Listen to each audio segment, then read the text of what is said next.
Bonjour toutes et tous, nous voici arrivés au deuxième module, deuxième d'une série de 5, probablement suivi d'un sixième avec diverses applications et un travail sur Ritsuzen. On verra bien à ce moment-là. Il s'agit d'éclairer, de clarifier le kata de l'oiseau et de la tortue. Donc nous allons faire un seul module pour ces deux katas, puisque l'oiseau se fait dans un sens et la tortue c'est la même chose dans le sens contraire. Avant d'entamer l'étude et le travail sur l'oiseau et la tortue, j'aimerais revenir sur un élément que j'avais évoqué lors de la vidéo sur le pendule, à savoir dans la partie où on générait les tensions, j'avais parlé d'un curseur allant de 0 à 10. Eh bien, il s'agira pour tous les katas de faire de même.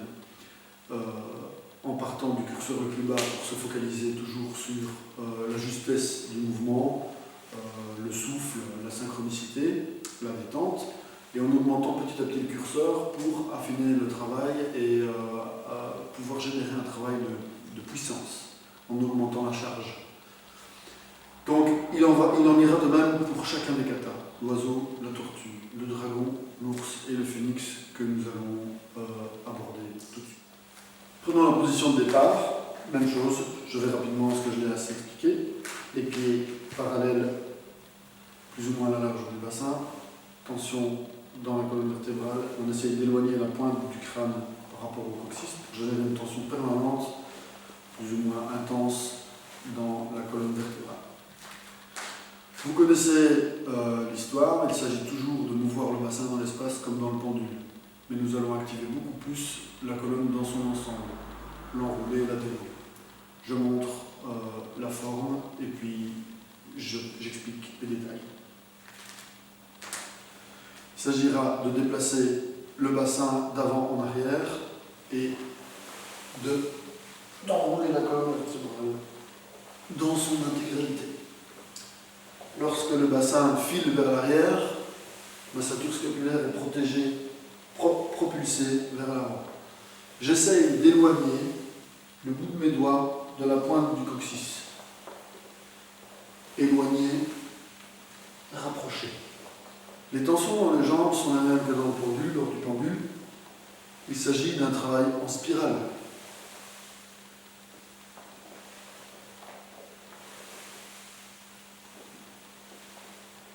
Donc les tensions dans les jambes sont toujours à peu près les mêmes. Lorsque je m'éloigne, les talons veulent fuir vers l'extérieur, et lorsque je regroupe, les talons se rapprochent.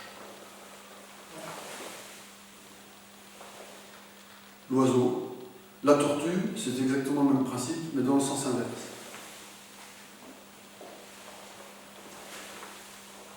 Générer les mêmes tensions dans les jambes, bien activer et mouvoir le bassin dans l'espace, bien éloigner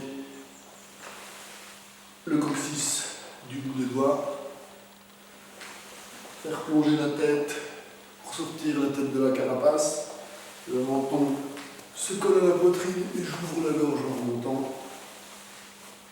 Voilà pour l'essentiel de ces deux formes qui sont jumelles, une dans un sens et l'autre dans l'autre sens.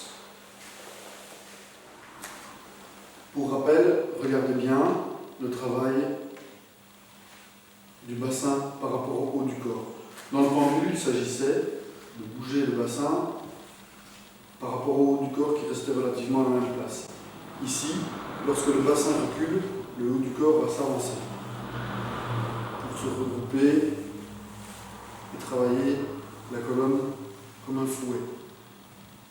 Voilà.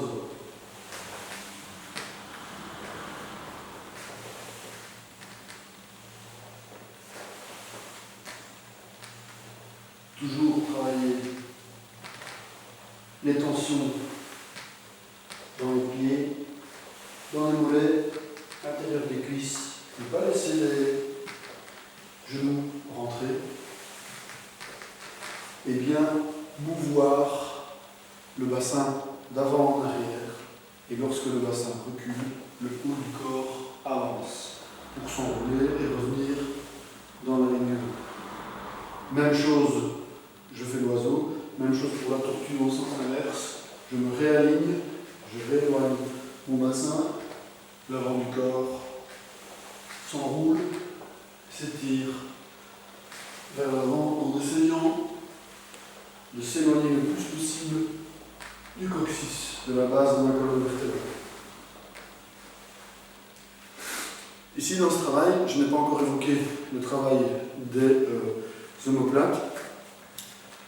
Dans le pendule, les omoplates s'éloignaient et se rapprochaient à l'arrière du dos. Ici, le mouvement est un petit peu plus subtil. Les omoplates vont toujours s'éloigner, mais s'arrondir et faire un travail comme si je caressais des balles de foot. Voilà, dans un sens et puis dans l'autre.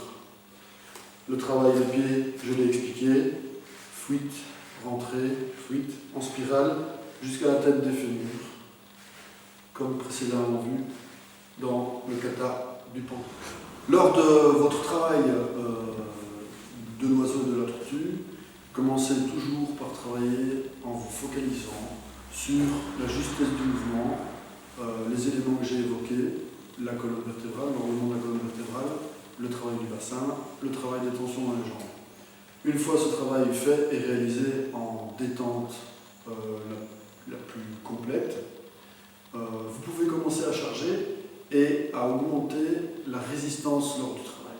C'est-à-dire que vous allez vous imaginer une résistance au mouvement. Je montre. Progressivement, je vais augmenter la résistance.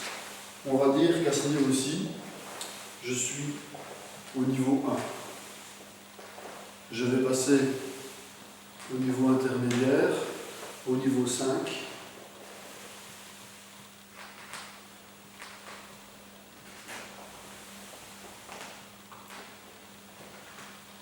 Prenez bien le temps, car vous devez être capable de fournir des tensions dans toutes les directions.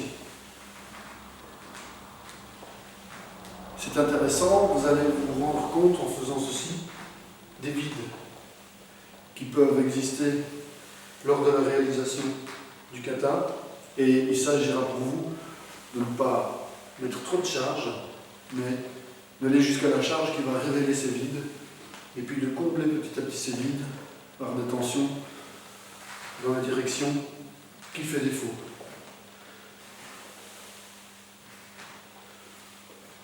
10, c'est je crée les tensions tellement importantes pour contrer mon mouvement que le mouvement ne se fait pas. Mais ces tensions internes existent. Et là, je suis dans la posture de Ritsuzen que vous connaissez tous et que vous adorez tous et toutes. Voilà pour la forme ou les formes de face, oiseau-tortue. Maintenant, nous allons les travailler latéralement pour préparer au déplacement et au combat. Toujours en suivant la même logique. Détente, se focaliser sur les éléments essentiels, et puis petit à petit charger, monter le curseur, et jusqu'à pouvoir générer une force contraire de résistance la plus totale, qui empêche le mouvement, et donc on se retrouve dans une autre forme qui prépare au Ritsuzen, ou une forme de Ritsuzen. Pour vous placer de 3/4, ce n'est pas très compliqué. D'ailleurs, je vais vous faire tout de suite comme ceci, au lieu de me mettre dans l'alignement. Pivoter sur les talons, et vous vous situez 3/4 par rapport à 45 degrés par rapport à la situation initiale. Oiseau. Il ne s'agit pas de passer d'une jambe à l'autre. Ce n'est pas véritablement un transfert. Je vais tâcher de rester le plus possible, ça va varier un petit peu, mais je vais tâcher de rester le plus possible en répartissant de manière égale le poids sur mes deux jambes pendant l'exercice. Voilà. Même chose.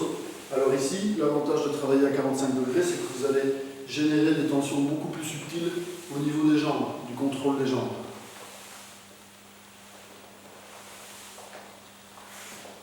Voilà pour l'oiseau, tortue.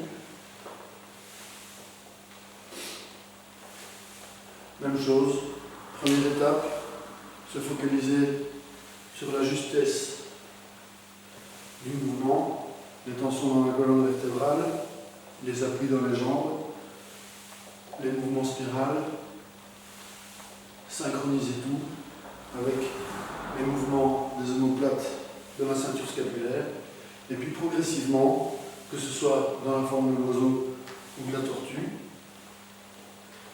lorsque vous avez comblé tous vos vides, vous augmentez la charge de résistance.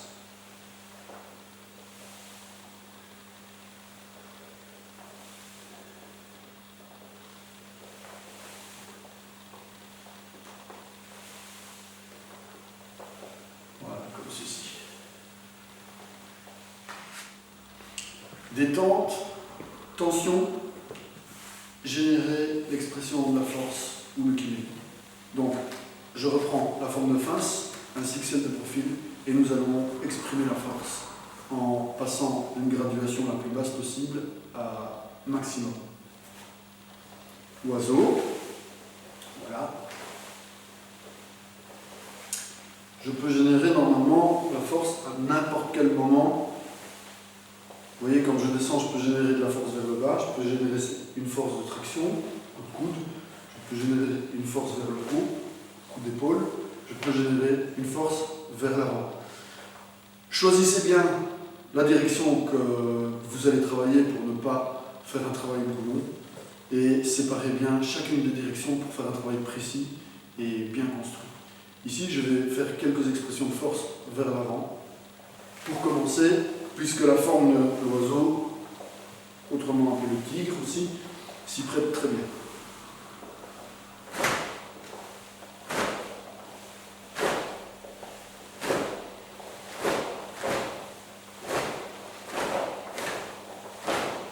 Voilà.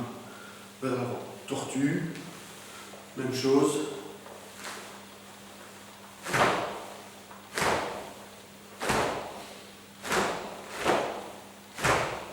Voilà. Même chose de 3/4.